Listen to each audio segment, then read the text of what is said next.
તો good morning અને જય શ્રી કૃષ્ણ બધાને સ્વાગત છે તમારું મારા એક નવા મિની વ્લોગમાં। તો સવારે પહેલાં ઘરે મંદિરે દર્શન કરે, બાજુમાં મંદિરે દર્શન કરી અને આપણે આવી ગયા ઘરે। તો અહીંયા આપણે થોડો ફેરફાર કરેલ છે, જે પહેલાં કંઈક આવું હતું અને હવે અત્યારે આવું છે। તો તમને કયો સારું લાગ્યું કમેન્ટ કરજો। પછી તો આપણે પહોંચી ગયા ગુલામનગર। આપણે અહીંયાથી લેવાનું હતું અસ્તર, લીટરવાળું અસ્તર નહીં, મીટરવાળું અસ્તર લેવાનું હતું। સમજવાવાળા સમજી ગયા છે, તો આપણે અસ્તર લઈને નીકળી ગયા પાછા ઘર બાજુ। તો પછી તો આપણે આવી ગયા હતા ઘરે અને બપોરે આકાશમાં જોયું તો આકાશમાં હતા કાળા કાળા વાદળ। લાગે છે કે હમણાં મેઘરાજા ધબધબાટી બોલાવશે। એમણે કીધું હતું ને હમણાં વરસાદ આવશે, તો ધીમે ધીમે વરસાદ થઈ ગયો ચાલુ।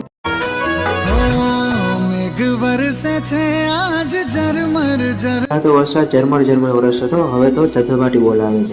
કેડા મસાટી વાદળા કાળા ધોબળા નંબારે જોકે થઈશું ગોત રાતી માથે ઉતર્યા ધરાર થાતો લિંગોરા મોરલા માથે માહરી મંડાણી ઘડી એક ધારા મેઘ રાજા મંડાણા કપા। આજે તો બહુ ધબધબાટી થઈ ગઈ। તો બસ આજનો વ્લોગ આયા સુધી। જો તમને વ્લોગ સારો લાગ્યો તો લાઈક કરી દેજો અને મારી ચેનલને સબસ્ક્રાઇબ કરી દેજો। બાય।